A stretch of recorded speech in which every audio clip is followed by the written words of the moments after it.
The X Zone Radio Show with Rob McConnell is largely an opinion talk show. All opinions, comments, or statements of fact expressed by Rob McConnell's guests are strictly their own and are not to be construed as those of the X Zone Radio Show or endorsed in any manner by Rob McConnell, rel-mar McConnell Media Company, the X Zone Broadcast Network, its affiliated networks, stations, employees, or advertisers.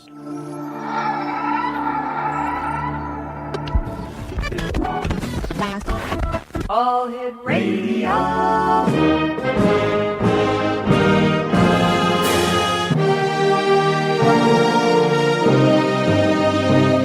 Welcome to the X Zone, a place where fact is fiction and fiction is reality. Now, here's your host, Rob McConnell.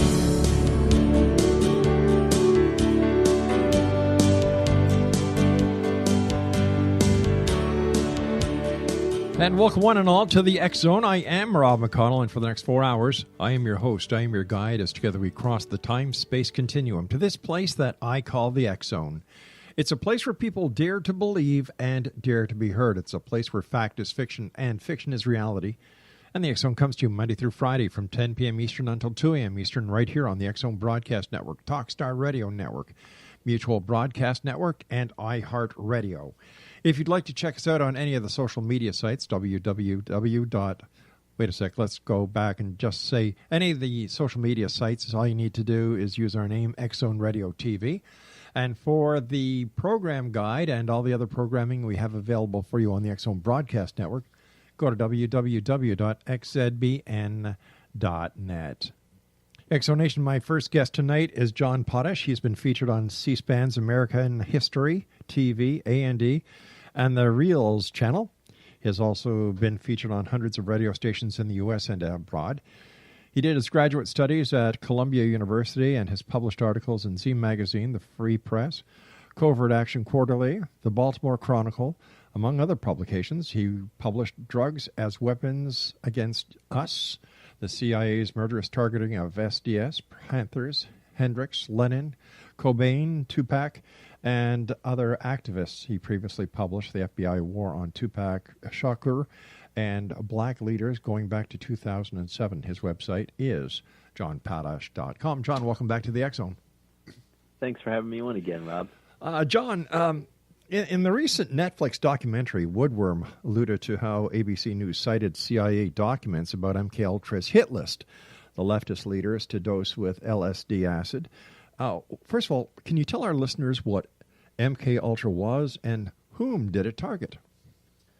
Well, an Academy Award winner produced the documentary Wormwood and got very good reviews for its coverage of how the CIA's Project MKUltra killed one of its own scientists, Frank Olson, for threatening to leave his CIA post and his army work in 1953. And so that film series mentioned important MKUltra agents such as Robert Lashbrook, who I'll talk more about later. Okay. But Project MKUltra was a vast program started in 1953 that ended up having 149 sub-projects, focusing mostly on the use of drugs in what their documents call unconventional warfare. And so the warfare targets included international leftist leaders as well as leftist leaders in the U.S., and the international leaders were like people such as Fidel Castro and Che Guevara, along with African leader Kwame Nkrumah, who was the Egyptian leader at the time. And so in terms of, but in the U.S., I focus the most on two American activist groups, the Black Panthers and the Students for a Democratic Society. And so now these two groups were the largest pro-civil rights groups in the country and the largest anti-war groups, I believe, in the country at the 1960s. They sure were, yeah. And so now some of the other sub-projects for MKUltra included the Human Ecology Fund, which was an MKUltra front group that funded over 100 colleges to do experiments with LSD and other psychedelics on college students. And they also funded experimentation in hospitals and prisons. And I'm very sorry that one of those hospitals was the Canadian hospital that assaulted a member of your family, Rob. That's right, yeah. But yeah, and that was more than experimentation. That was this horrible, barbaric work of that monster Ewan Cameron, who actually at one point headed the World Psychiatric Association. It's really scary and horrible. So that's basically what MK Ultra was about. Now, what does the us in the title of the book represent, John, and how is it related to targeting of musicians and activists on the cover of the book? So the us represents, in my mind, leftist activists and idealistic young adults in general. So this was done partly through paying students to try psychedelics such as LSD, known as acid, of course, and they accomplished this by getting psychiatrists to have their patients use drugs for purported therapeutic reasons, and so not only in hospitals but in private practice. And they used LSD on famous patients such as actors. And then their media assets would highlight that, that these actors, would extol the virtues of LSD in therapy. Now, the CIA had cooperative media, most of whose owners worked collaboratively with the CIA on projects such as MK Ultra. And so Carl Bernstein highlighted this in Rolling Stone magazine in 1977, that Watergate muckraker. And so he just basically published the report of the U.S. Senate Church Committee that said well over 400 members of the media lived dual lives in their work for the CIA. And he listed a lot of those members that included the ownership of virtually all the major media in the country. And so that's partly how they could run psychological warfare operations inside their media and promote LSD. Now, I argue that they did this partly to oppose the anti-war movement and, of course, the civil rights movement, because they were extremely racist. And so one of the ways that they appealed to the masses was to manipulate musicians.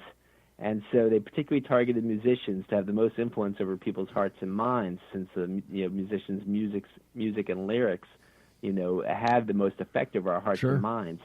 So evidence supports that most of the musicians and activists on the cover of my book were manipulated by MK Ultra connected agents to use drugs, and that the collaborating media then highlighted them for promotion. Then when these musicians and activists sobered up and started getting into activism, they often were killed or at least taken out of the media spotlight. Tell me, how can the CIA work within the United States if it's chartered only to work outside of the USA? Well, it's in its charter, it was said that it was basically allowed to go around the law. In legalese, they put that in the charter. And Seymour, they really aren't supposed to work in the United States anyway. Right. And Seymour Hersh, in his Pulitzer Prize-winning reporter of the New York Times here, in the early 1970s, exposed the fact that the CIA was running vast operations inside the United States against the anti-war movement, and he was highlighted in the documentary series Wormwood.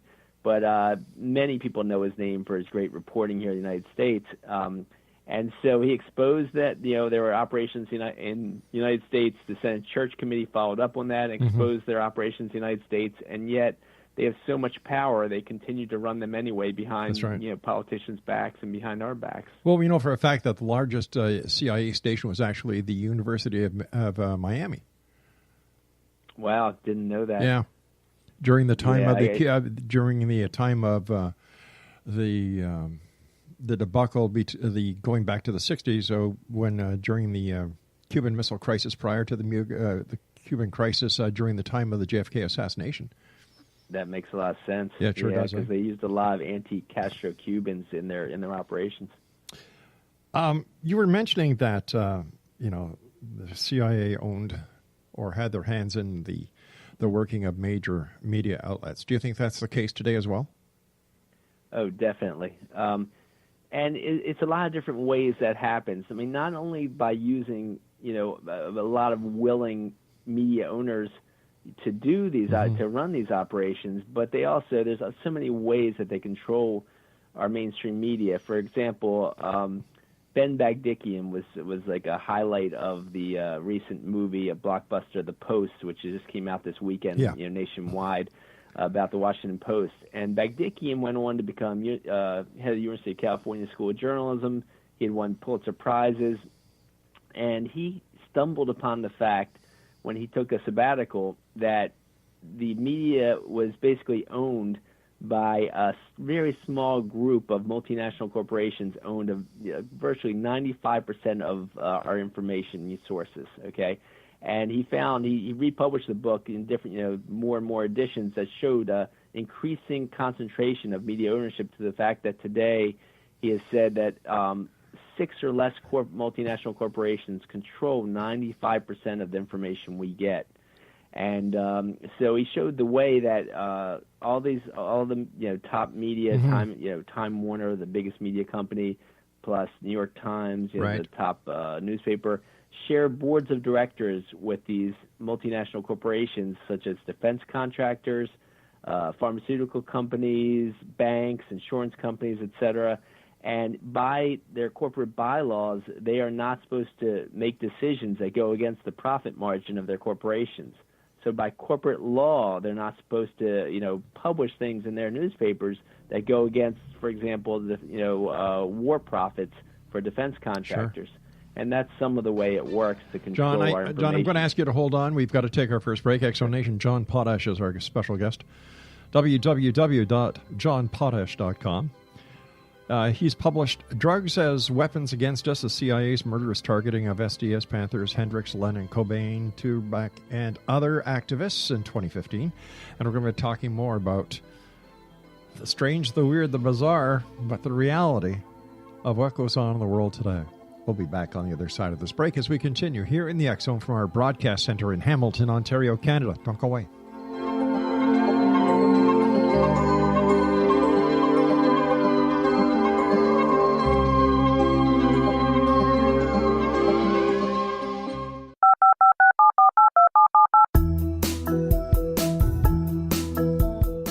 Did you know that when you're on the road with limited data or Wi-Fi, you can still listen to the X Zone Radio Show with Rob McConnell, The Science of Magic with Gwilda Wiyaka, X-1, Dimension X, Space Patrol, and every minute of the X Zone Broadcast Network by calling 213-401-0080, courtesy of Audio Now.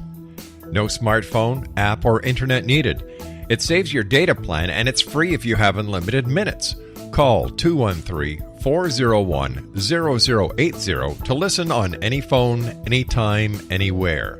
Remember 213-401-0080 for the best of the paranormal, parapsychology, and sci-fi radio programming anywhere, 24/7, 365.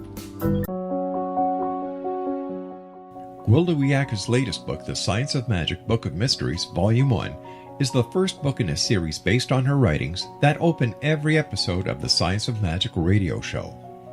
Drawing on the subject matter of each guest, and armed with over 40 years' experience in shamanism, 35 years in alternative health, and degrees in psychology and religious studies, Gwilda introduces relevant and leading-edge information that supports spiritual evolution and personal empowerment.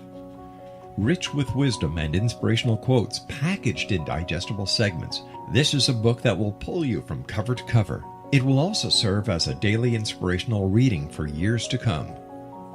The Science of Magic Book of Mysteries, Volume 1 is available at our website, tsompublications.com, amazon.com, and wherever fine books are sold. Back in Victorian England, a famous theologian posed a perplexing riddle. Why are the two top personalities in the Bible tagged with the numbers 7 and 11? Academics agree the answer is found in the stunning discovery of a hitherto secret Bible structure explained in a new book called The Genesis Grid. The discovery is so simple that preschool children could illustrate it. Certain claims are hugely controversial and may offend some, but at the X Zone, we've studied this awesome new book and agree with one expert, and I quote, "These discoveries appear to be beyond coincidence." So who or what hid this wonderful pattern in the Bible, and what might they do next? Find out more, X Zone Nation, and read reviews on www.genesisgrid.co.uk. That's www.genesisgrid.co.uk.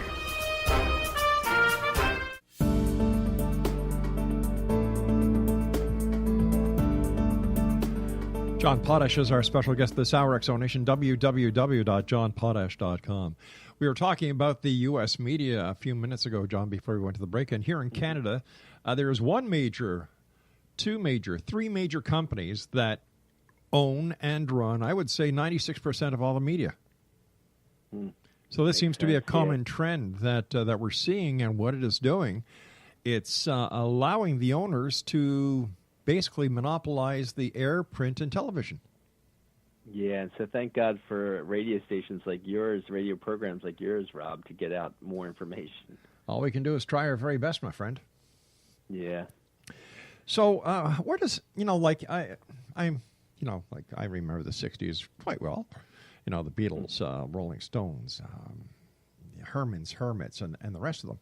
But the number one guy way back then was Elvis Presley. And from what I remember about Elvis, he was kind of a real nice guy. He wanted to work as a federal agent for the which administration was it? Nixon administration? Yeah. Yeah. And that's when he was being controlled, sure. Yeah, so was he a member of a controlled? Was he in the CIA essentially? No, I argue that Elvis, of course, was the first white rock superstar. Yeah. And so when he could, and this was, by the time of 19, he was already becoming a superstar. So when he couldn't handle the huge fame and mega success at around, say, 20 years old, a top Army Reserve officer, Colonel Tom Parker, stepped into his life and reportedly hooked Elvis on speed and downers the rest of his life. And so this both promoted the drug amongst other musicians who looked up to Elvis, and it promoted it to the public for people who found out about it. But it also, and more importantly, controlled, what was the most influential musician in the country. And people said that Elvis was revolutionary in the sense of freeing men's emotions for the first time. A guy named John Trudell, who was head of the American Indian movement in the 1970s, said that's how he wrote a song called Baby Che about Elvis, saying Elvis was the Che Guevara of his generation for freeing men's emotions. And that's how he felt about him. And so this Colonel Tom Parker and other agents surrounded Elvis and led him not to perform live for almost 10 years in the prime of his career in the late 1950s and 1960s. They also got him enlisted in the Army and sent him over to West Germany, where MKUltra was very hot in terms of doing tons of tests. So many tests that when Frank Olson, who I was talking about earlier, and, highlighting Wormwood, went over there, it just so scared him that he saw the MKUltra experiments with torture leading to deaths. They were torturing people to death over in Germany. So they're running all kinds of MKUltra operations over there. And so when Elvis came back, Colonel Tom Parker and what they called the Memphis Mafia that surrounded Elvis had him using uppers and downers for the rest of his life. So he died of uppers and downers at the age of 42. And they completely controlled him. They wouldn't allow him to do. They'd only allowed him to do canned movies. It wouldn't allow him to do loads of great movies he was offered, such as West Side Story and A Star Is Born, and and so they controlled him the rest of his life, I argue. But he consistently went to black concerts in the 1950s when it was segregated and said, "I'm not the king of rock and roll." People like is it Dizzy Gillespie and other top black musicians at the time I'm sorry, not Dizzy Gillespie, but what's his name, Fats Domino and people like that were the real kings of rock and roll. So he was a lot of black entertainers really defended him for what he was about back then, and it's sad that he was controlled the rest of his life and had him do stupid things like represent Nixon in the 60s or 70s when he was still under that control.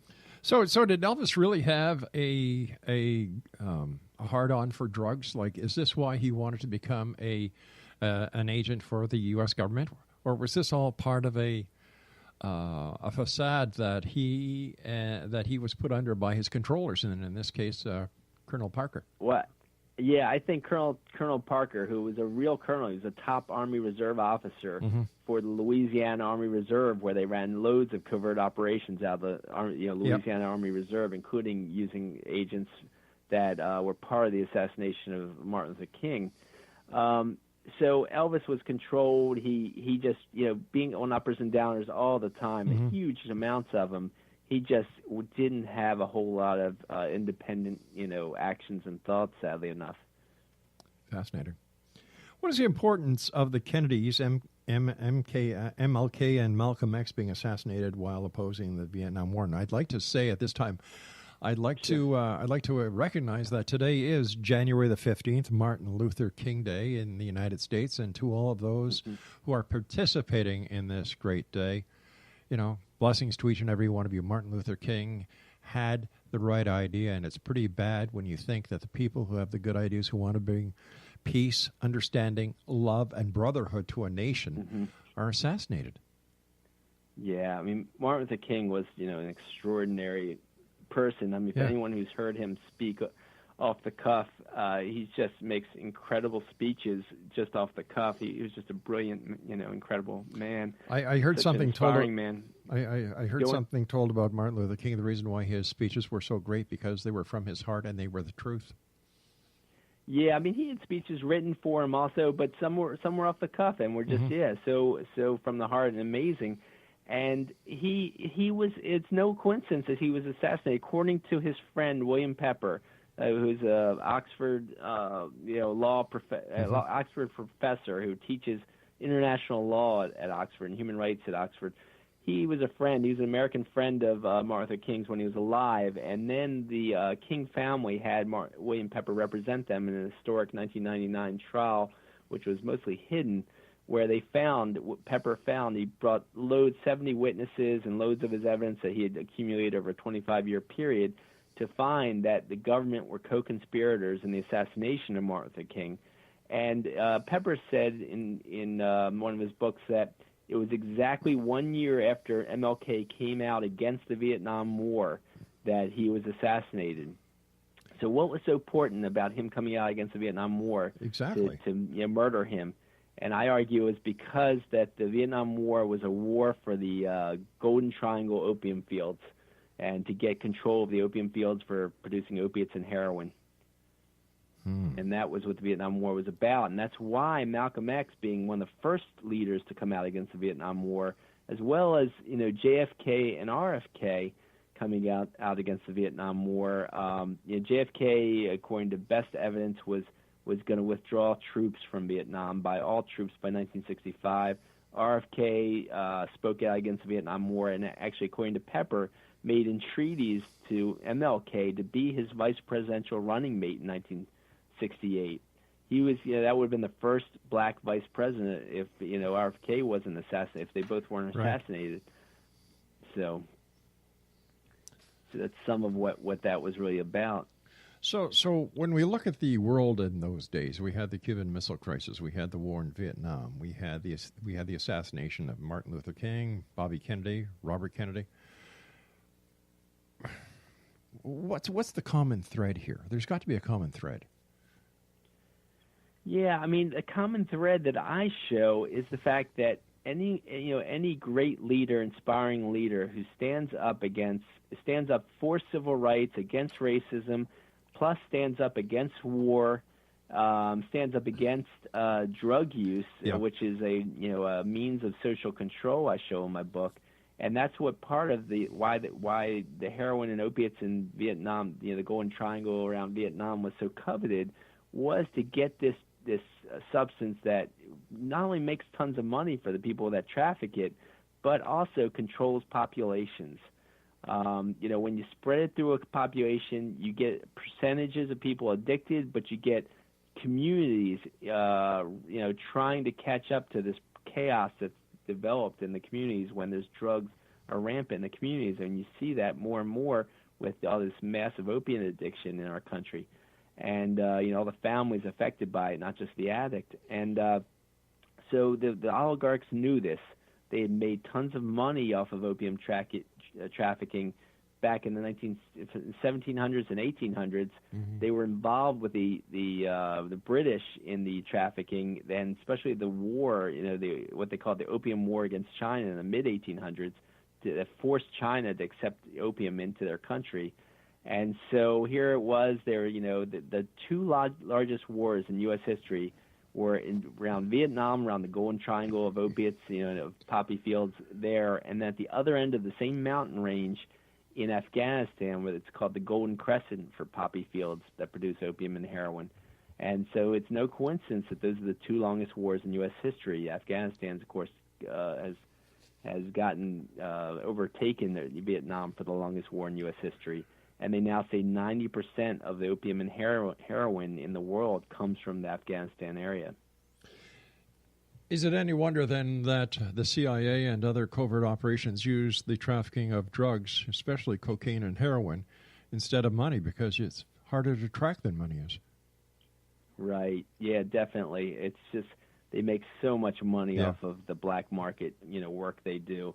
But it's infused into our economy, believe it or not. I mean, the banks launder this money, and the way it works with the stock market is with the projected revenues of like Catherine Austin Fitts was someone who analyzed the stock market. She was one of the top stock market firms, and then she was assistant secretary of housing under Bush Sr. She became like actually a good humanitarian activist after that, and came out with the fact of that when drugs are laundered, when all the drug money is laundered by a company on the stock market, it increases the value of that stock by 20 to 30 times what all that liquid cash is put into it. Oh, so gosh.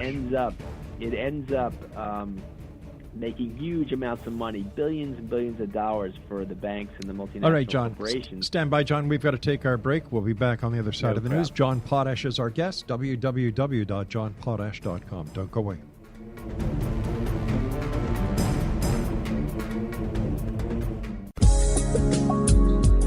From our broadcast studios in Hamilton, Ontario, Canada, to the world and beyond, you're watching the X-Zone Broadcast Network. www.xzbn.net.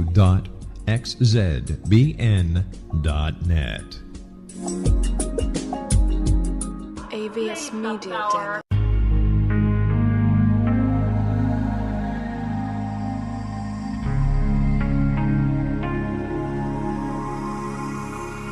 The scientist and the mystic have been on an age-old, relentless search with one thing in common. They seek truth. Their paths converge in the 40,000-year-old practice of shamanism, an ancient science delving to the quantum level of life, facilitating healing, manifestation, and evolution.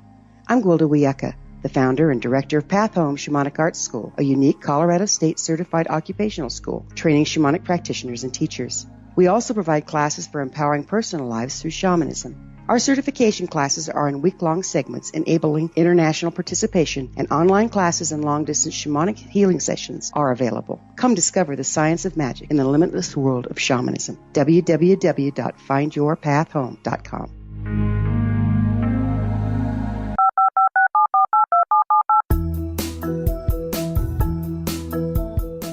Did you know that when you're on the road with limited data or Wi-Fi, you can still listen to the X-Zone Radio Show with Rob McConnell, The Science of Magic with Gwilda Wiyaka, X-1, Dimension X, Space Patrol, and every minute of the X-Zone Broadcast Network by calling 213-401-0080, courtesy of Audio Now. No smartphone, app, or internet needed. It saves your data plan, and it's free if you have unlimited minutes.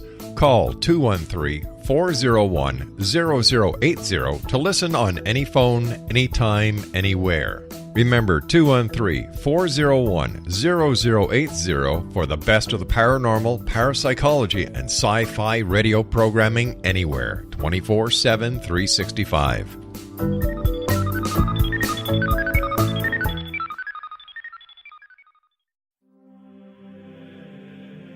Rob McConnell here, presenting an overview for Nicholas Paul Jennings, author of a fascinating book, Amen. It presents facts revealed by Egyptologists, facts that enable us to understand why Amen is the beginning of creation of God. It provides recommendations for religious leaders of the major religions to unify their beliefs and teach the Word of God. Love one another. Amen informs people how mankind conceived God.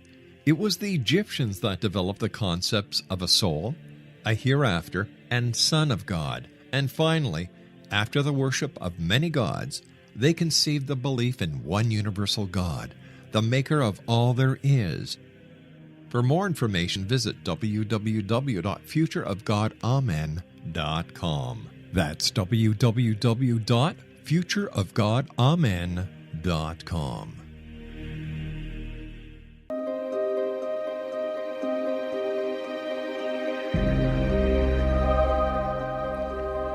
John Potash is our special guest this hour. Exonation, www.johnpotash.com. John, you state the CIA's MKUltra program worked with Timothy Leary in the San Francisco area. Everybody remembers him. How did that play out? Well, so I previously mentioned the CIA MKUltra funded Human Ecology Fund that they gave the money for a psychology professor. Professor Timothy Leary at Harvard to test LSD on students for several years before Harvard expelled Leary in 1963. And so Human Ecology also funded a Stanford University-linked hospitals test with LSD on paid volunteer Ken Kesey. So to get back to Leary, though, Leary ended up getting loads of media attention when William and Peggy Mellon Hitchcock started funding Leary's LSD promoting group both in the U.S. and Mexico. And so the Mellon Hitchcock family was intimately connected to U.S. intelligence. They also owned Gulf Oil, Mellon Bank. And so Bill Mellon Hitchcock then rented his mansion to Leary, and many MKUltra scientists set up shop there, testing MKUltra psychedelics on the many artists and activists who were invited up there for a big party. And so this was just above New York City, and now, at the same time, New York was the biggest source for people that joined the Freedom Riders to help Martin Luther King and the civil rights movement down south.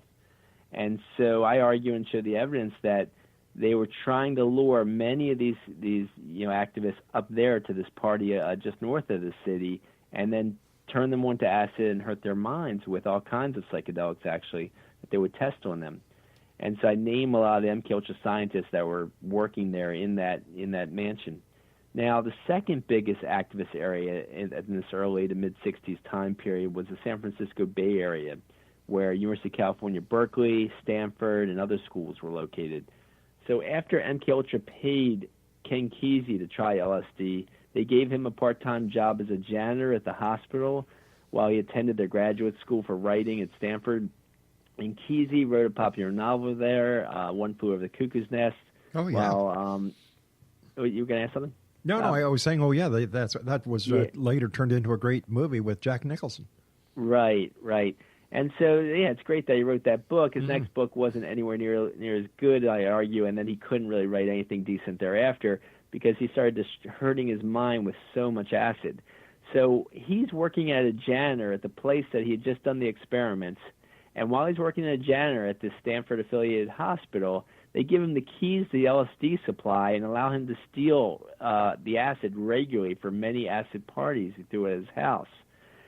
And I argue that this was a West Coast version of what was happening with Leary in the East Coast, because so he throws these acid parties regularly, gets influential artists and writers to come to his parties.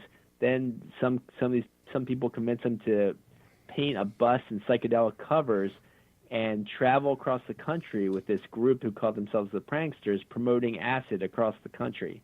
And they made an unusual, instead he was supposed to just cross the country to New York, but they made an unusual route all through the civil rights South, where all this activism is happening in the South, then come back up to New York. And so they're promoting acid all along the way, and no police stop them for all their drug use in the bus.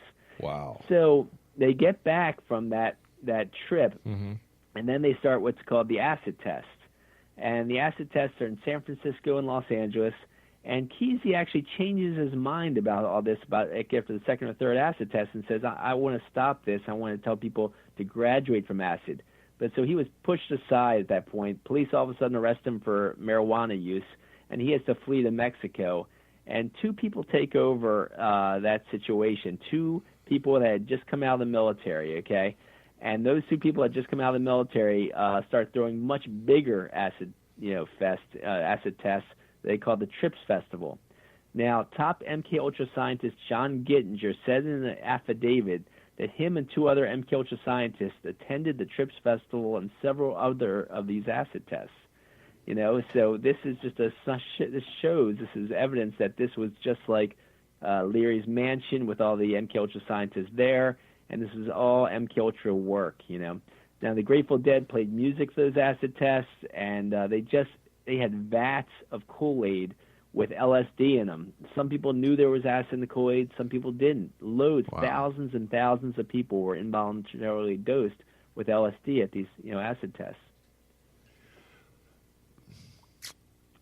And one other aspect I'll just say of them is that they pretend like this was a grassroots phenomenon, but we call that, public relations calls that AstroTurf, an AstroTurf campaign, meaning fake grassroots.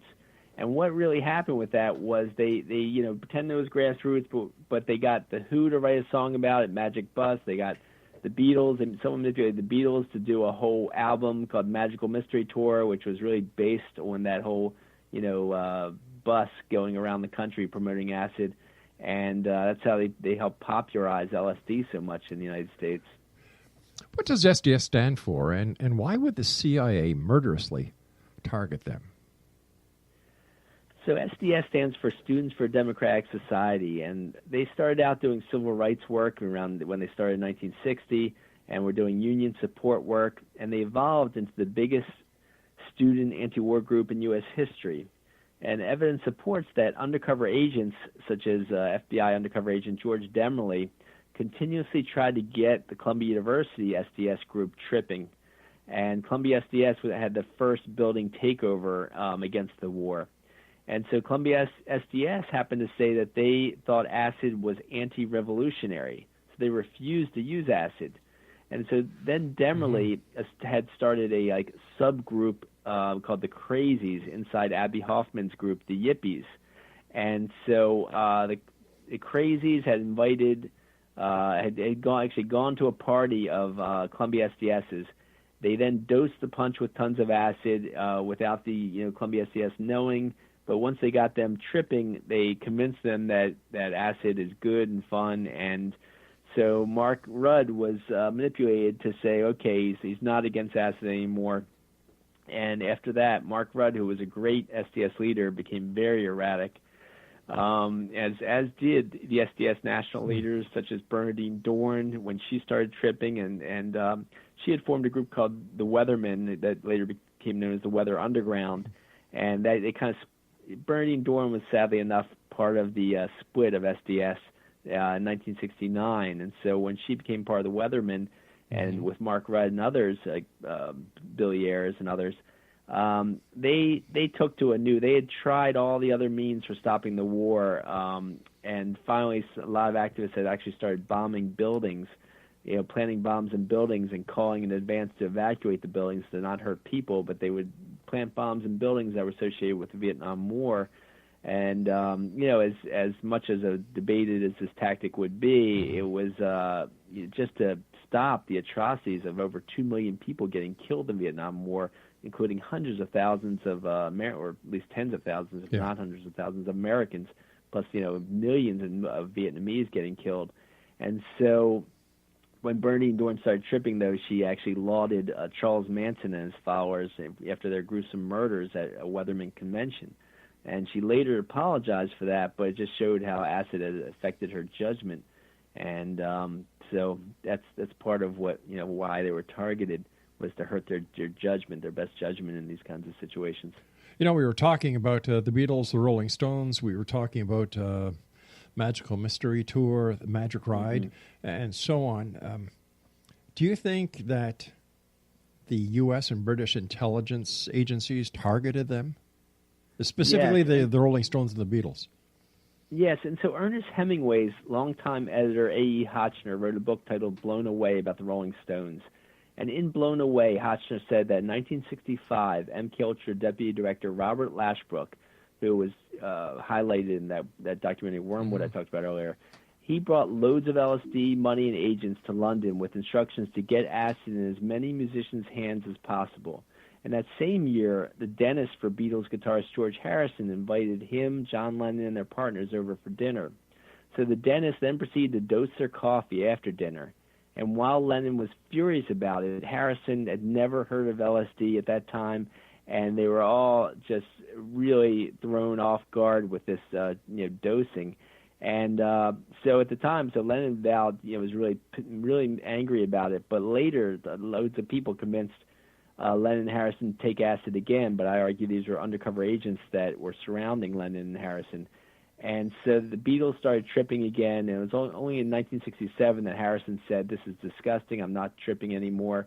But when he, vowed to not trip anymore, the media didn't cover it. Only when they were tripping promoting acid did the media cover it up a storm. And so a similar thing happened to Jagger. He wasn't dosed, but an undercover FBI agent named David Schneiderman, also known as the Acid King, had entered Jagger's life and came to a Rolling Stones party and got Jagger tripping for the first time in 1967. And then a hour or two after Jagger started tripping, police come in. They arrest Jagger and Keith Richards. They don't arrest Schneiderman, who's got a briefcase full of drugs. And so the media thus promoted acid with the arrest, but also got some of the Rolling Stones under legal authority's thumb at that point. Wow. They later actually killed Brian Jones, sadly enough. And Brian Jones and Mick Jagger were the most outspoken against the Vietnam War. In 1969, they refused Brian Jones a visa, so he couldn't travel with the Stones on the American tour. Mm-hmm. And so he called his friends John Lennon and Jimi Hendrix, who tentatively agreed to form a new band with Brian Jones.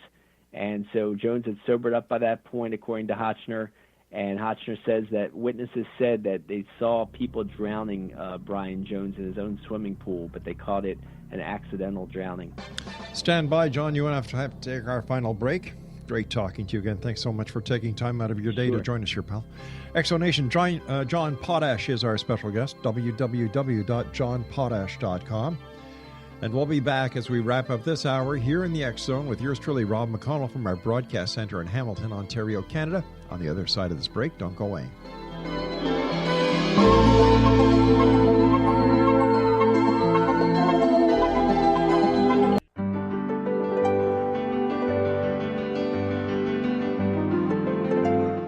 Named one of the world's greatest psychics, Elizabeth Joyce is now giving readings worldwide via Skype.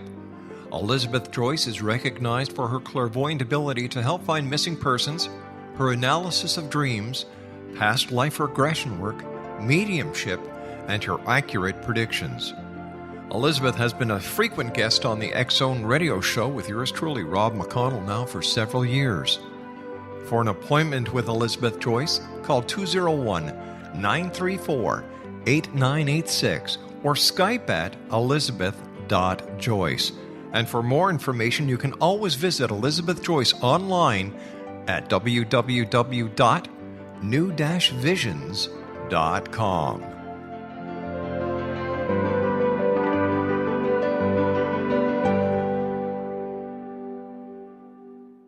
The new nonfiction book, Razor of Madness, is similar to cult movies like Clockwork Orange, Dragon's Tattoo, or The Other Side of Hell. Wayne Morin Jr. and Thomas Lee Howell will expose widespread and systematic deficiencies in this thought-provoking tell-all novel. Mind control rages among scholars in law schools. Human rights are ignored while thought reform and mental manipulation are accepted practices used as behavior modification. Dr. Louis Jolyon West comes to mind.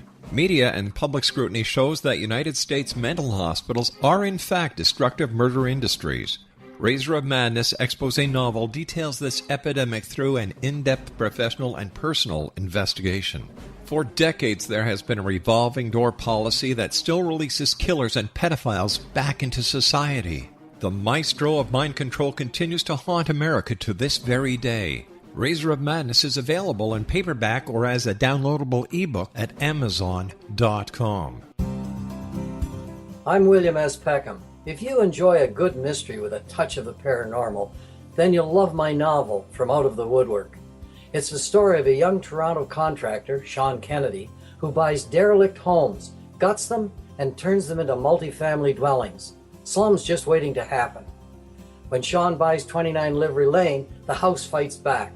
Former owners unexpectedly come out of the woodwork as he starts the destruction. The apparitions come to him when he touches old books, reads hidden letters, rummages through old boxes, finds a locket, or reads a discovered manuscript of a murder mystery. From Out of the Woodwork will take you from 1899 to the horror of the World Trade Center, September 11, 2001. Check out From Out of the Woodwork on my website, www.williamspeckham.com.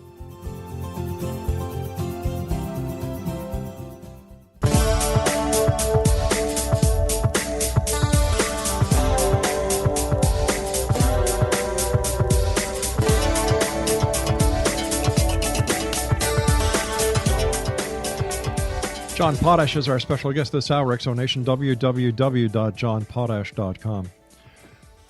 What was the reason why, number one, LSD was manufactured or created? And number two, why does it seem that all research has stopped? And has it stopped, or is this another black operation that the intelligence agencies are using? Well, the government documents on LSD say themselves that the purpose of LSD was to help manipulate the population, and evidence shows that they were successful with that. They kept spreading LSD. In the early 1970s, a man named Ronald Stark had become the largest acid dealer in the world, and with acid laboratories on several continents. And he had cohorts, of course, and he was working with the Mellon Hitchcock group that called itself the Brotherhood of Eternal Love that Leary was also involved with. And so, by spreading, Stark was found by a British police inspector to have been manufacturing and spreading hundreds of millions of hits of acid. It's absolutely incredible what he was doing. And so the documents show it's to manipulate people better. They found they could manipulate them easier because the acid seemed to have some kind of effect, negative effect on people's minds. I know personally it hurt, just a half dozen hits in college hurt my grades and hurt my emotional control, and it took a year to get my grades back up after stopping acid, but it was, I still lost like some memory capabilities, for a while, and emotional control issues for a while. And I found doing counseling when people, especially with people with drug issues for years, I found that a number of people just really lose a lot of control and the more acid they did. And, and so you develop anxiety disorders when you eat too much, take too much acid, for example. So they knew that in all their research, and I think that was part of the reason for spreading acid was that to control people. And so when Ron Stark got arrested in the 1970s in Italy, the first judge on his case was murdered, and the second judge let him go, saying he had proved he was working for U.S. intelligence since 1960. An Italian government commission confirmed this. What evidence is there that actually supports the fact that the U.S. intelligence agencies have been the largest LSD traffickers in the world? Yeah, besides Ron Stark, there was just a number of U.S. intelligence-connected people. As I said, the Mellon Hitchcock family was intimately involved with U.S. intelligence, had several people that were part of U.S. intelligence throughout the decades. The guy Nick Sand was connected to U.S. intelligence and British intelligence. When Robert Lashbrook took all that acid over to England, it just shows they started major operations over there with another British intelligence agent named Michael Hollingshead, who had a center for promoting acid, and he vowed to get in as many influential artists' hands as possible. And so that's just like some of the evidence that U.S. intelligence in particular, but also collaborative intelligence agencies were very involved in spreading acid amongst the masses to hurt our minds. And it still goes on today. And I've got the evidence that still goes on today. The Human Ecology Fund, by all accounts, appears to have morphed into other groups that pretend to be doing benevolent work, but a group called the Multidisciplinary Association of Psychedelic Studies has vast amounts of money and funds college studies all over the world to promote LSD. Another group called the Hefter Institute similarly does that kind of work, and they're funded by the Rockefellers, who had also put loads of money into MKUltra way back when. Do you think the targeting of the Panthers in the 60s and other black figures on the cover has anything to do with police brutality incidents in the news?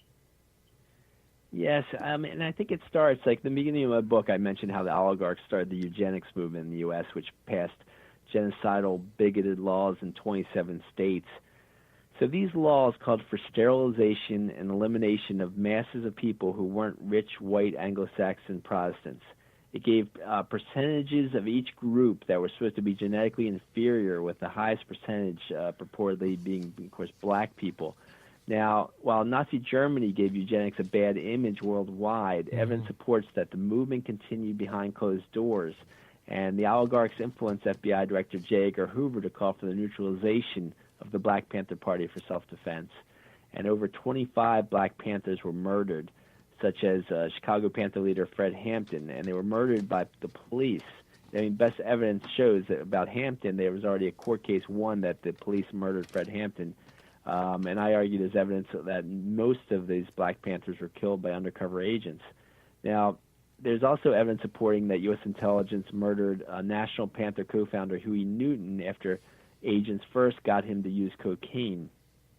So today, with the police brutality, I argue that eugenics philosophy never died out. There's a lot of evidence that eugenics has continued. A writer named Dave McGowan showed great evidence of how eugenics is being run through a number of other groups, and it's basically the fact that the oligarchs in our country are extremely racist, and so they're these officers that are murdering blacks, shooting them in the back.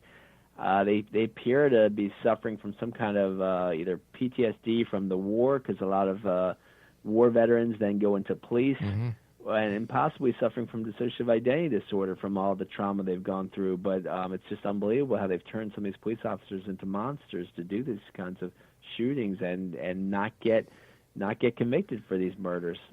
When we look at the news today, besides the police officers and what we see during these riots and demonstrations, as an observer, someone who has knowledge of the use of LSD and how it affects sociological situations as well as institutions, do you see any proof in the media today that LSD is alive and well? Oh, yeah, for sure. I mean, when you look at the maps, well, yeah, you just see it. You read accounts of it in the music magazines at all the rock festivals. Now, of course, I love music. So I love, all these musicians who I talk about, which was sadly targeted, and that was part of my passion for showing this. But people, at these music fests, there's tons of psychedelics being used. I mean, it's just talked about like it's fun and normal, and and everything's fine with it, sadly enough. And when these groups like the Multidisciplinary Association of Psychedelic Studies or MAPS promotes it and says, look, like mushrooms and acid can actually, help with PTSD, post-traumatic stress disorder, and say it can be therapeutic for depression. That's really, that they're promoting it up a storm, and it's being used up a storm. And as a counselor, I'm hearing about it being used up a storm. In your opinion, as a counselor, is there a place in today's society for LSD? Well, I'd say no, because of the dangers of it, the way it can hurt our minds. I guess something like weed for medical use, maybe it does, maybe it helps glaucoma, maybe it helps with certain cancers for all I know. I'm not sure. But the problem is that when weed is pushed for one medical issue, which is fine if it works for that medical issue, I'm fine with it being legal. I'm worried that what kids are saying is that, it's good for this medical issue. It must be therapeutic for all these other medical issues, and people are smoking up a storm and getting incredibly apathetic while the fascist oligarchs are rolling over us, changing the laws and taking away our rights more and more, and having more perpetual war in this country, and eroding the rights of civil rights that were gained in the 60s, etc. Do you think that the recreational use of pot should be legalized? I'm pretty neutral on that. I guess I'm okay with it. I just wish it wasn't used so much, because it made me lazy in high school and almost not graduate from high school, because I was smoking every day by my senior year of high school. And then when I started giving it up in college, only then could I see my potential. with academics and hard work. And so it's sad when I see so many teenagers and college students not giving it up because of all the promotion of the health, positive health effects of it. And then I see them also failing out of high school or failing out of college earlier, not seeing their potential. So, John, even though I think it should be legal, I think it's sad that it's just so promoted. John, we've got about 60 seconds left before we have to say so long. First of all, I want to thank you so much for coming on the show. Continued success. And what are your final thoughts for the X-Zone Nation tonight? Well, just thanks so much for helping me expose some of this information and hopefully helping save our great artists such as John Lennon and Jimi Hendrix, but also Kurt Cobain and Tupac Shakur. And it's sad that they were used in the same ways to promote the drugs, but then when they started sobering up and promoting activism, anti-war activism, civil rights activism type activism, they were done away with. But I just thanks so much for helping me get the word out on this, Rob. It's always a pleasure talking to you, my friend. Look forward to the next time you join us back here in the X-Zone. But quickly, give our listeners your website and how they can get a copy of your books. Yeah, so it's you can go to johnpotash.com. It's also labeled drugsasweapons.com. But you can get it at either Barnes & Noble or Amazon. Sold both there. Barnes & Noble, if they don't have it on the shelf, they say they can get it within 2 or 3 days, in their store.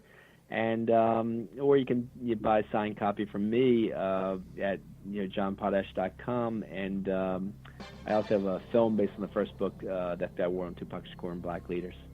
John, take care of yourself. The very best to you in the new year, and I look forward to the next time you come back here and join us. Keep up the great work, John.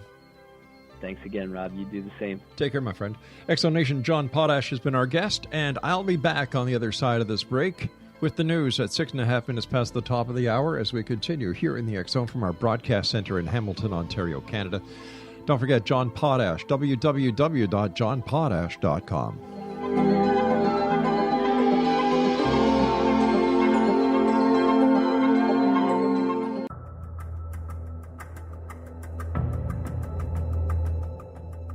Modern Esoteric, Beyond Our Senses by Brad Olson, consummates the lifeology story about where humanity originates. It is the lost continents, the primitive wisdom, the mythos of creation, and the rethinking of ancient history as we are taught in academia. There is much more to the story than what we have been told. As this is the first book in the Esoteric series, Modern Esoteric starts at the beginning of time and accelerates up to this modern age. Future Esoteric is book 2 in the series and takes a forward-looking position ahead of today with an open and honest examination of the ET issue and various unexplained phenomena. To discover the writings of author Brad Olson, visit www.bradolson.com. That's www.bradolson.com.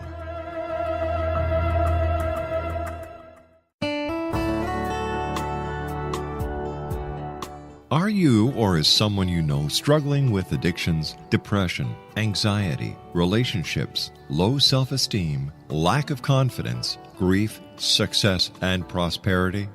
Do you know that your subconscious belief plays a big role in the outcome of your hard work? We can help you permanently change the beliefs that may be the reason for your struggles and failures. We care about getting you the return on your investment and the results you are looking for. We can help you be free of the limitations of your past and in realizing your highest potential. We work with people by phone and Skype. For more information, visit us at www.ritasoman.com. That's www.ritasoman.com.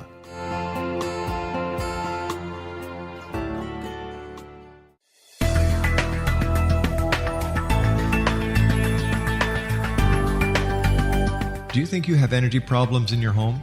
Do you feel better when you're away than when you're home? Joey Korn is a global leader in the world of dowsing who specializes in personal energy clearing and space clearing. He can help you create an ideal energy environment in your home no matter where you live in the world. Learn about his remote spiritual house cleaning services and much more at www.dowsers.com. You can get Joey's book, Dowsing, A Path to Enlightenment, as well as other dowsing books and tools, Kabbalah books, and Walter Russell books. Joey's work is really amazing. Go to dowsers.com right now. That's DOWSERS.com, or call 1-877-DOWSING. That's 1-877-369-7464.